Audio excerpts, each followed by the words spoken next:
these pretty girl posts? I don't see what's the harm. It might be objectifying women. I think that's wrong. You don't have the right to be offended on behalf of other people. I think let's jump away from this one. Is second time the charm for Mr. Tan Kin Lian? This is your Daily Ketchup. Boom.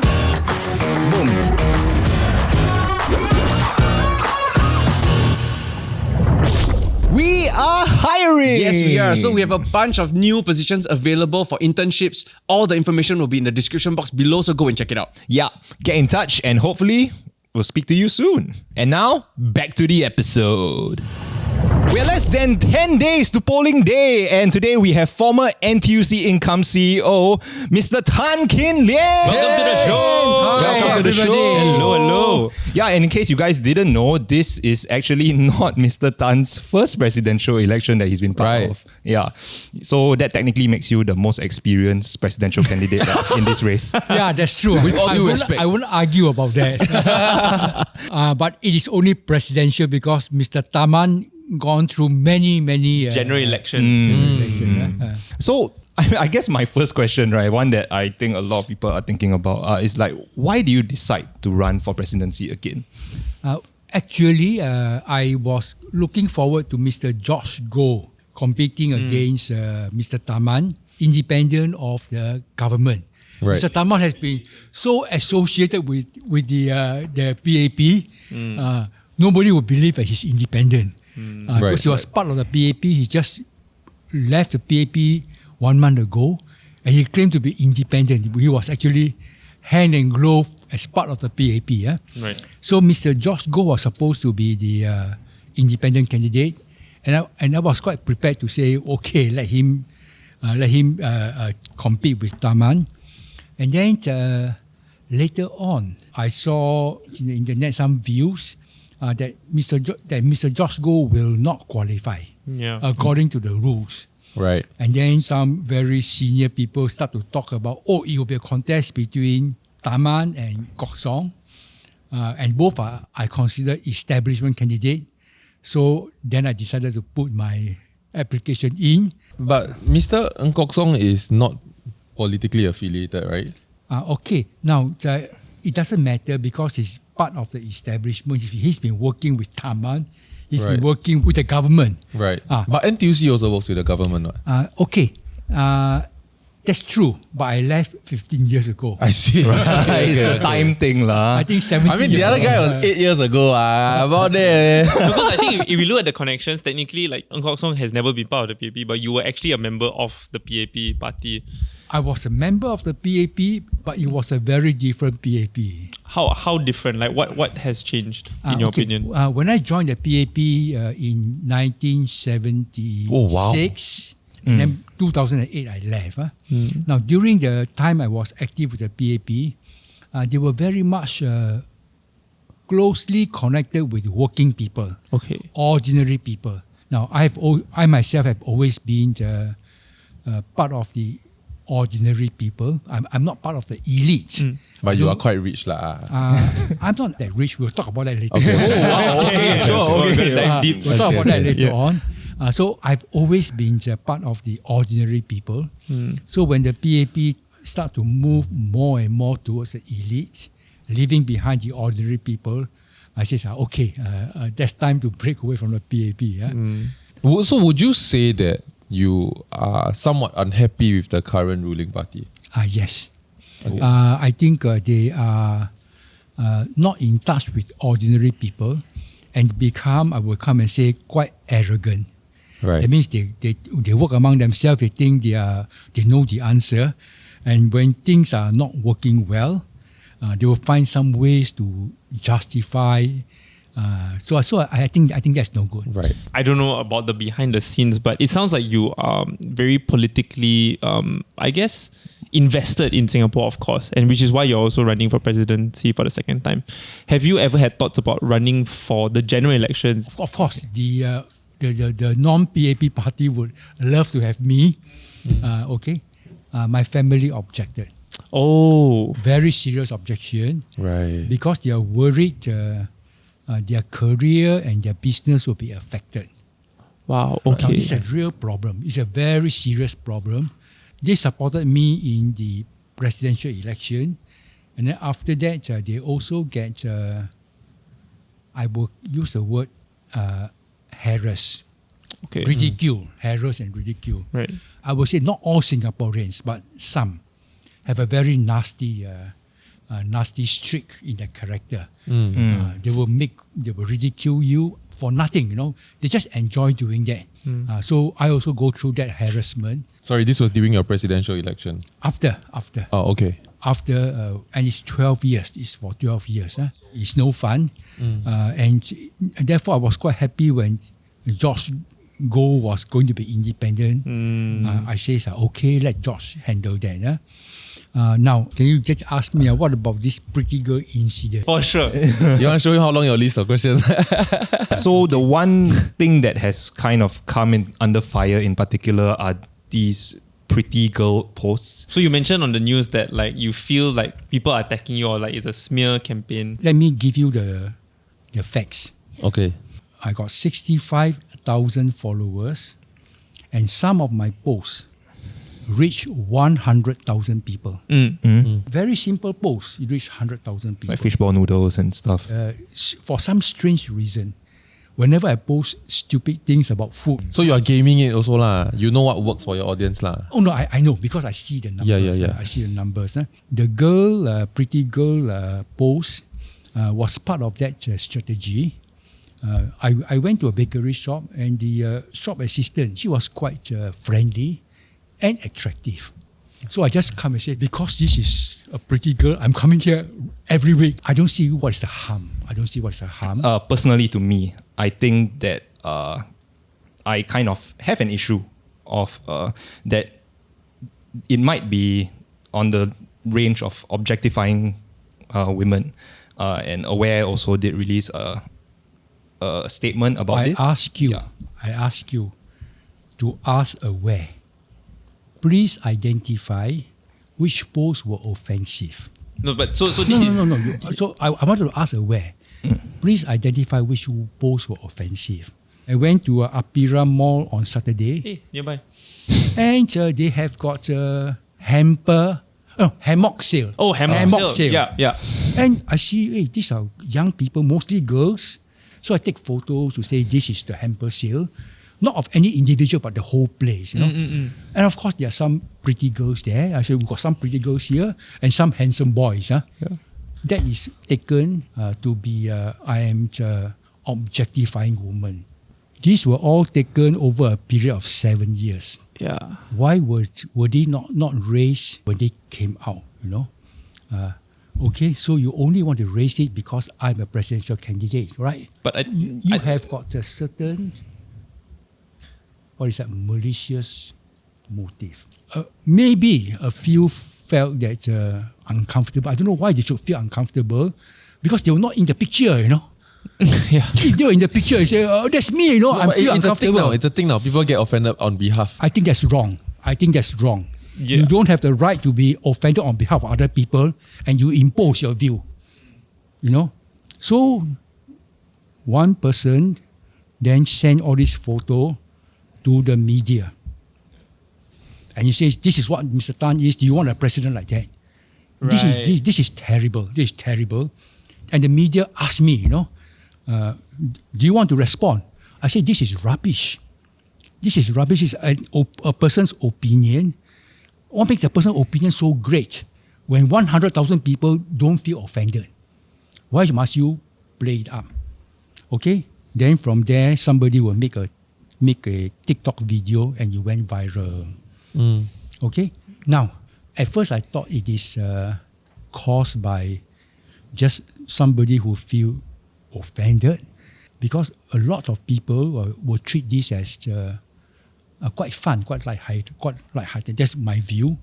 The fact that I now come to be in a presidential election doesn't allow people to bring this thing up in that way. Now, I realized later on that this is a concerted attack by my opponent. You verified it.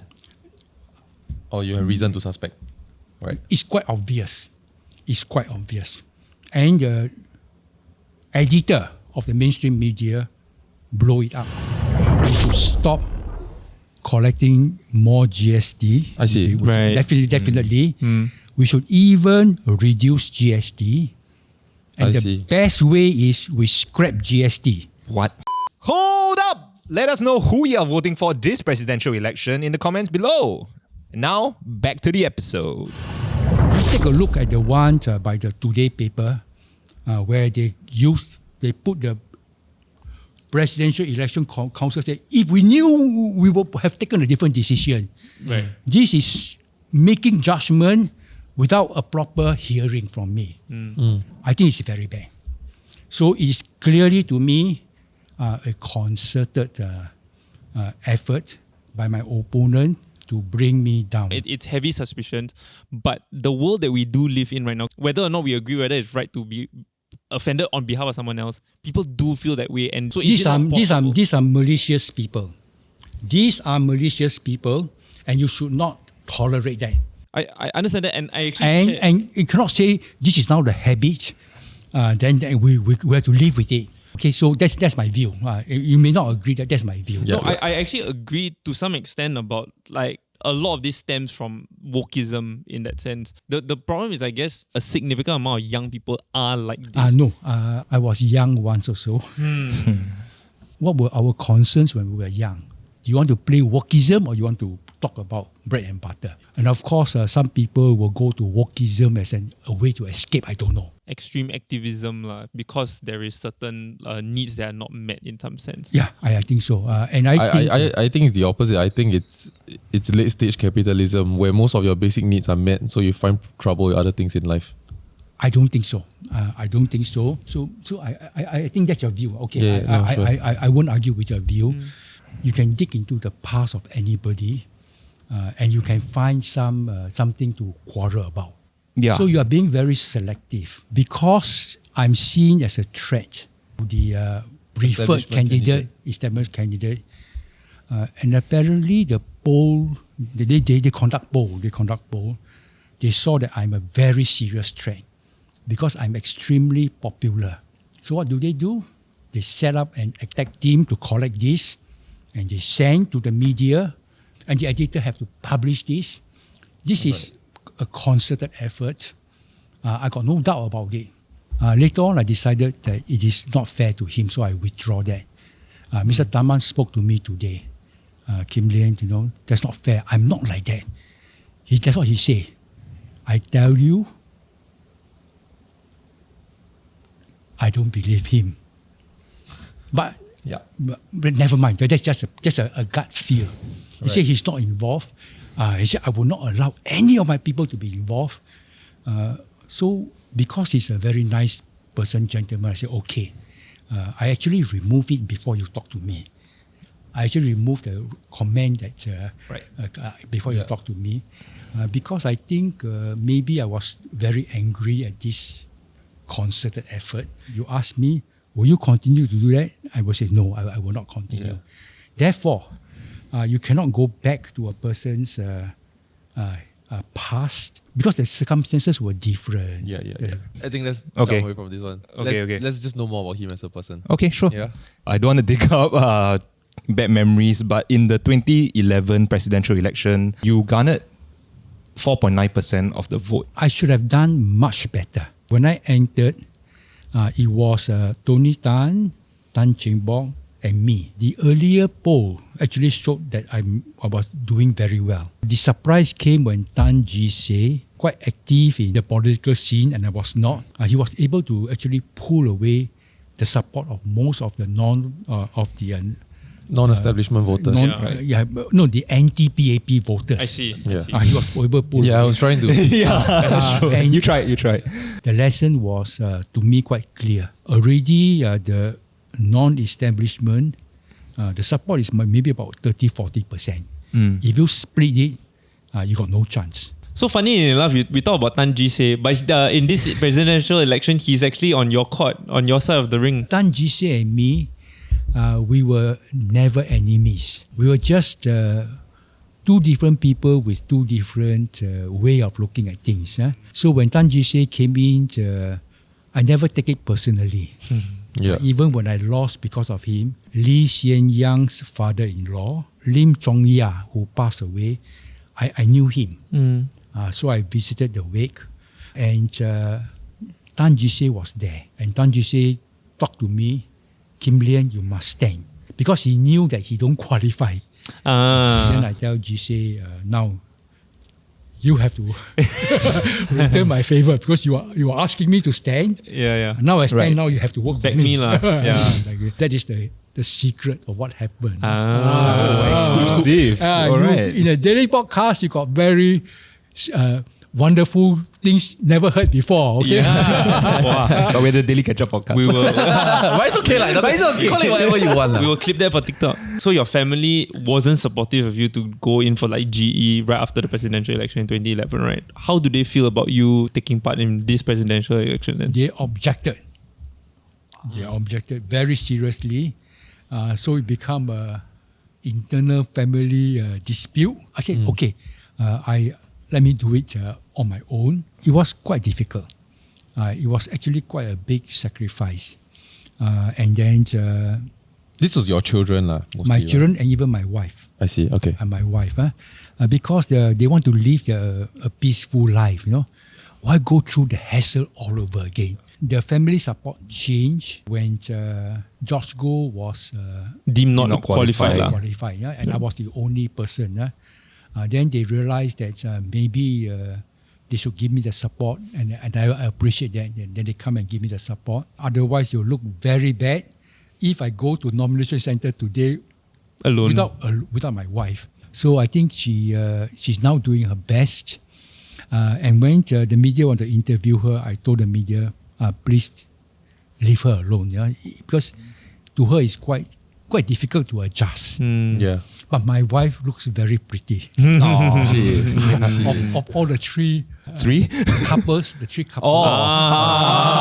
so we cannot comment. You're not accidentally agree, of all the three couple, many people says Mr. Tan and his wife will look very nice on the I see. The presidential photograph, which is something quite Amusing, good for yeah. me. So your entire professional career, right, from what I've researched, is that it all revolves around insurance. No, that's not No? true. How do you Correct start? us. Yeah. How do you start?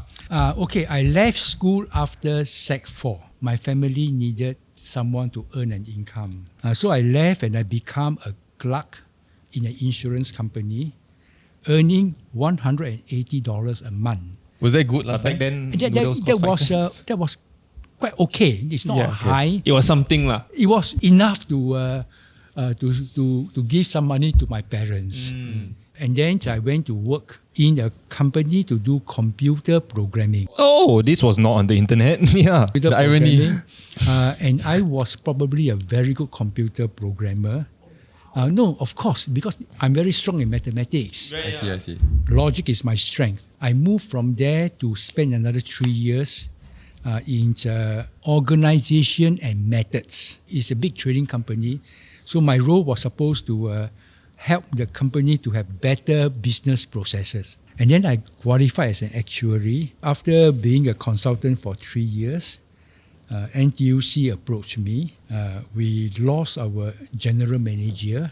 Would you want to become our general manager? For NDC, the insurance. Insurance. aspect. Wow. And at that time, the general manager is a top position. No? Yeah. Later on, it become called the CEO lah. CEO, but it was the same position. Yeah, GM. sweet. Only it was called general manager. My biggest contribution to that company, I was the computer architect. Right. So you digitize the I system. digitized the company. Okay. Way ahead of other companies. Oh. Yeah, but makes sense because of your background you have. Yeah, because of the computer Because of my science thing. background and because I am a person who knows how to apply logic. I know how to design the computer system. NTUC income computerization was way ahead of big companies. We not only reduce our operating costs, I use the computer system efficiently, effectively for marketing. Our marketing grew because of that computer support. Okay, that's my job. Eventually. No, because I think in the internet, I don't blame Jerry. When I read also, it seemed as though majority of your career was in insurance. Well, it's very refreshing to there learn. were 12 years before I joined NTUC. Right. That 12 years is all the other 4 We need to careers. update your I see. Wikipedia page. Yeah. lah. And then how did you meet your wife? She was working in the shop. Okay. And that time, I was not a fashionable young man. Hey. Unlike don't like that. today, Don't like that. Okay, I was not a fashionable young man. So when I met my wife, I appreciate that she likes me. Oh, love at first sight, that kind of thing. No. I think she's also quite practical. She's also not a university graduate. She was working as sales assistant in the shop. I wasn't even in NTUC at that time, I was just a consulting actually. Not bad. So it's not bad. It's not Yeah. bad. So she looked at me, not bad, So we got married. No, wait. Hold up. We jumped so many steps. You went shopping, then you met her. Yes. Then you asked for her number, or she asked for your number. Last time, how to go Yeah, dating? how does this happen? I think there's something I would like to keep secret for. Oh, So let's say I okay. met her, then we got married, and she stopped working Yeah. and be a full-time homemaker. So the division of work was quite good. Yeah, good teamwork. Good teamwork. She take care of the children in education, in a lot of things. She's also a very good carer. If the children are sick, she know what to do. Before you go and see a doctor, she know what to do. And I actually think that Singapore would be better if half of the female population choose to be homemakers. I got no doubt about that. And the PAP government policy to encourage everybody to work is wrong. And don't accuse me of being objectifying or whatever it is. Don't. You got a role model about women must be at home. Don't. That's not fair. You listen to me and you understand why. Mr. Lee Kuan Yew did a lot of good things, but he missed this important point. You must treasure the women who prefer to be homemakers. Okay, and I believe that the Singapore population problem is due to the misplaced policy of Mr. Lee Kuan Yew, and then carried on for the next 50 years. That's why we got a very low birth rate. Okay, now I say this, many people don't agree with me, but this is my insight. I wanted to bring you back because I want to understand more about you and your values, right? When you talk about the political party today is no longer in touch with the ground, right? What do you mean? Is it their salary? What is it done differently? Of course, the key factor is their salary, but I think another important factor is the way they deal with public feedback. In the early days, whenever you give suggestion to the ministers, they are much more open in discussing this. The last, I think, 15 years or so, whenever you bring up things that are wrong, they prefer to just give you a polite reply, thank you, we will look into it, and nothing happens. For example, just a simple example, older people, we need to go to the toilet more often. At MRT station, many of them, you can't see the sign where is the toilet.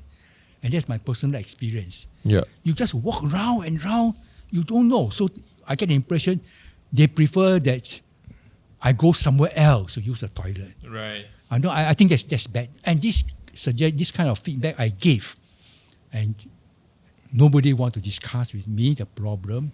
And this is one of perhaps 50 or 100 feedback I give. And what's the channels that you normally take to? I write to the minister. Right. I write to the Land Transport Authority that is responsible for The MRT station. station. So I think this is one very serious drawback on the current administration. And then do you feel like ministers shouldn't be paid so much, lah? Definitely. It's not that I feel.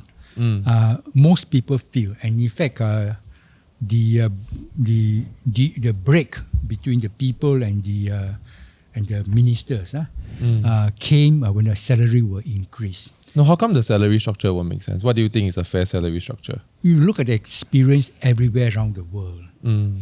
You are a small country and you want to be paid, 5 times the salary of the American president, who has a much bigger responsibility. And when you start to justify, you say, there are benchmarks, right? That was stop corruption. It doesn't stop corruption.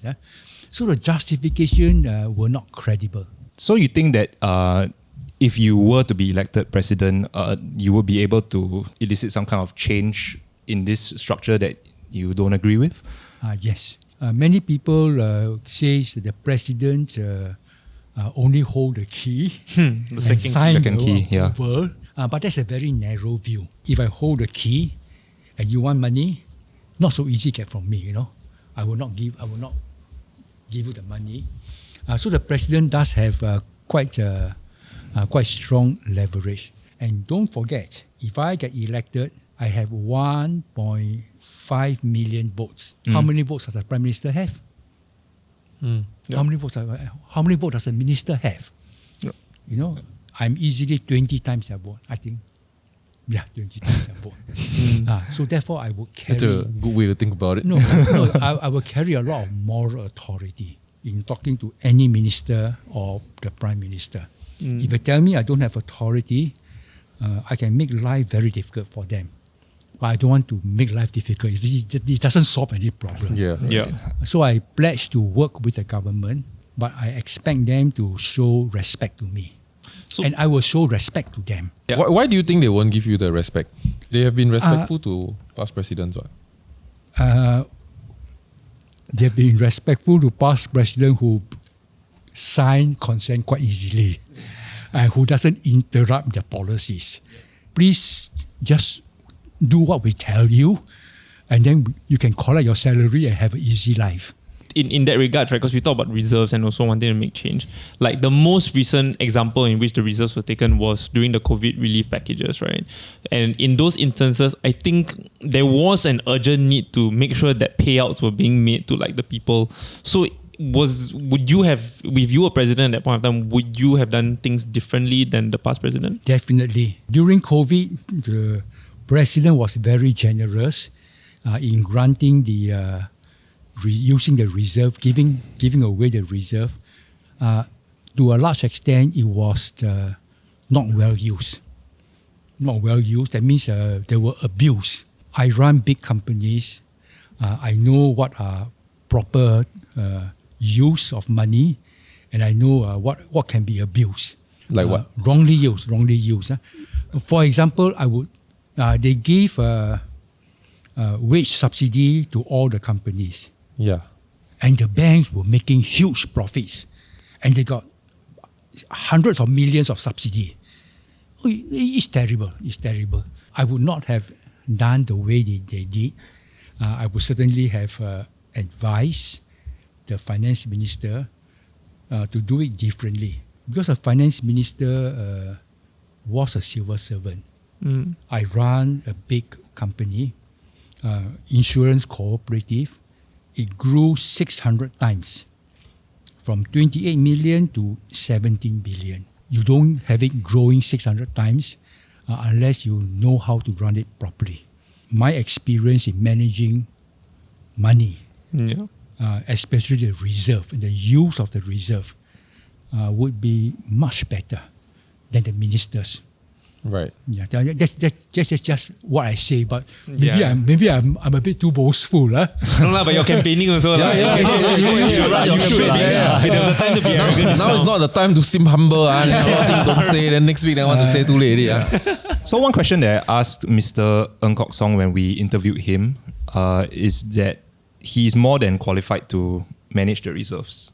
But how confident was he in performing the other duties of the president? So I think it's only fair to ask you the same question. Now, there are two important duties. One is managing the reserves, and the other is the appointment of key personnel in the public service. Now, managing the reserve, Kok Song would do very well, not as the manager, but in setting the investment policy. This is what we want, this is what we don't want. For example, I will be quite clear. I don't want any crypto. I see crypto to be no value. When Temasek lost so much money on the FTX, it would not have happened if I'm the president. Is the president able to stop that? Yes. Really? Because the president is owner of the billions, of the trillions, the reserves. I don't think so. I think it's when we unlock for public spending because GIC and Temasek invest at their own. No, your understanding is one perspective. If I am responsible for that money, right, or you will insist to have oversight. I insist to have oversight. I set the investment policy. I see. No doubt about that. Because I'm responsible for that, Now, there's another important role of the president. People ask how much money we have. How much is our total reserve? The answer is not given. Yeah, only a answer few is, people know. Is secret. I think, no, that should not be the answer. They say we need secrecy to defend the Singapore dollar. I don't agree. I will have a discussion. Why do we need? Show me the figures. Right. So I don't buy the argument. What's the counter argument? You show me the figures. Where is the real risk that your currency will be attacked? I have experts who tell me, which I agree with the expert, Singapore dollar will not be attacked because of the way we issue Singapore dollar. But that's a bit technical. But go ahead. I think we are well versed. No, well, you are well versed, but your audience is not. It's okay lah. We will explain it to them. It's okay one. I don't think so. So somebody tell me he worked with the previous President. Not the previous president, but he worked with the previous finance minister, Mr. Hon Swee Sen, and Dr. Goh Keng Swee, and he has insight into their thinking, what is the real risk and so on. And he told me that we don't need so much money to protect against the Singapore dollar. And he got some reason which is a bit technical. He says, your currency is at risk only if you issue in large quantity and people can sell, But that's not the case. Anyway, it's a bit complicated. Now, the real important thing is this. How much reserve do we need? We got a population of 5 million people. Do we need 1 trillion, 3 trillion, 5 trillion, or 10 trillion? I know the answer.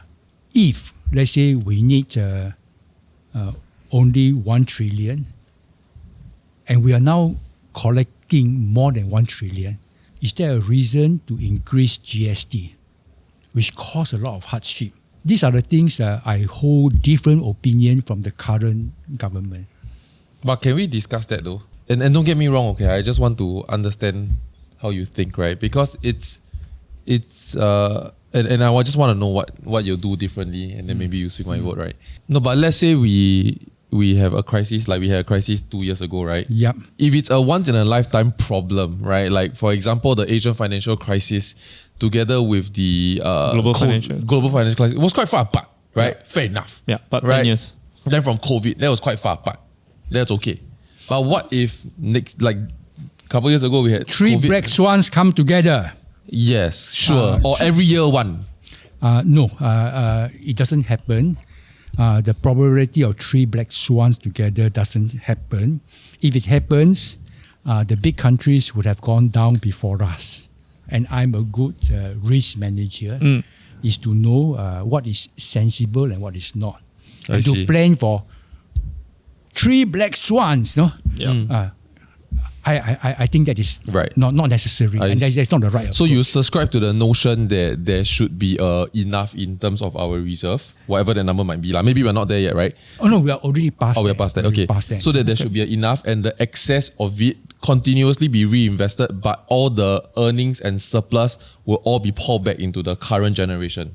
Okay. My view is if we have more than enough, we should stop collecting more GST. I see. Right. Definitely. We should even reduce GST. And I the see. best way is we scrap GST. What?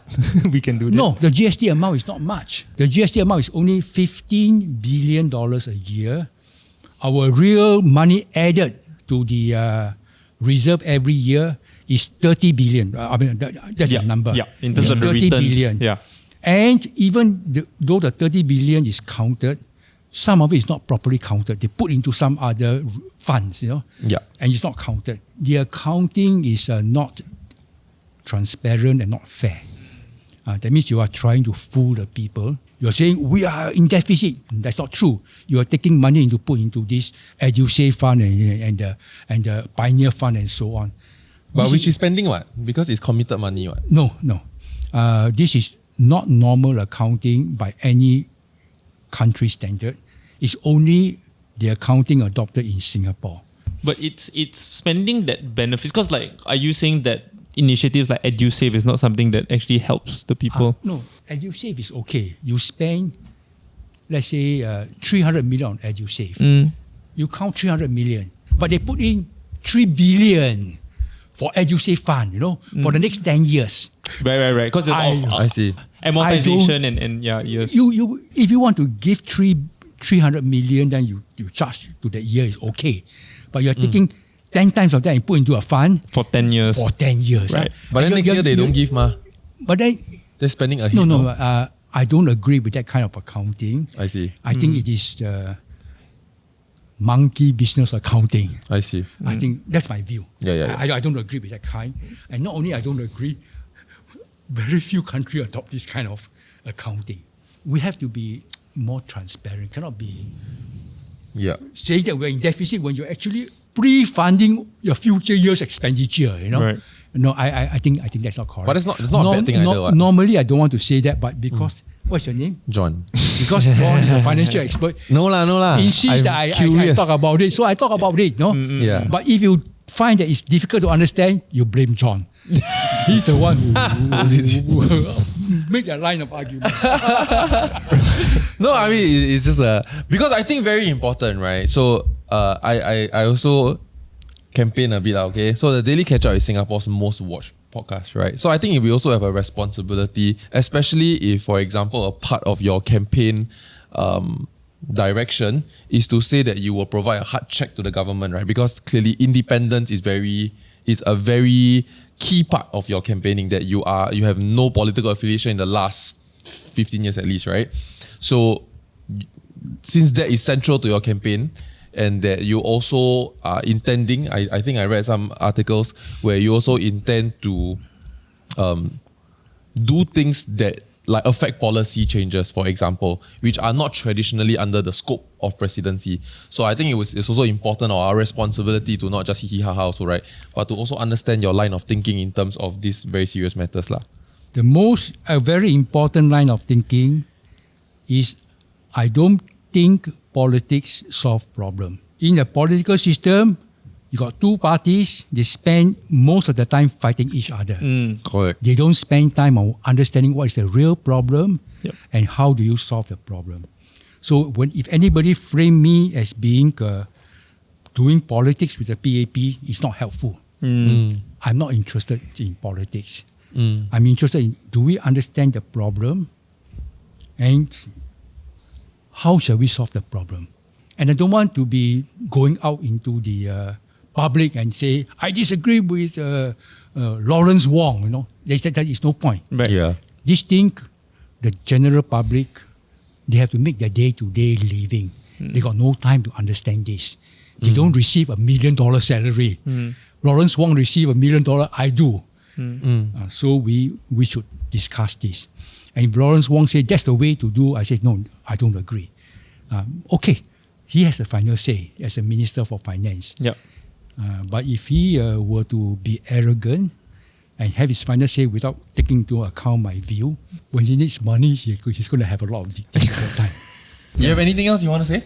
Okay, I just want to make a statement. Of course. Okay, go. I'm concerned about the future for young people.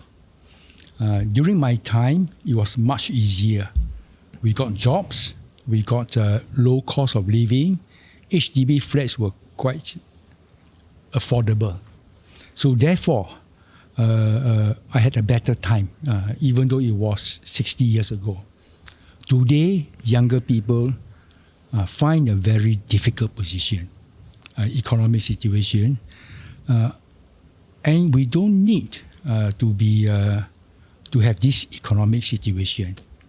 My wish is to bring back to the young people the opportunity to have a better future, where they can feel that jobs are available, are paying quite well, which I had during my time. That housing is affordable, cost of living is much lower. So they can feel confident, they can raise a family. So that's my wish. And I want to tell the young people, don't miss this opportunity. You can change your future. You vote for me. All right, and that's it for today's episode. Thank you so much, Mr. Tan Kin Lian, for taking the time to speak to us. Busy man. It was great fun for me to be here, and I'm very much appreciate that you are listening to me. And don't forget what I tell you at the end is important for your future.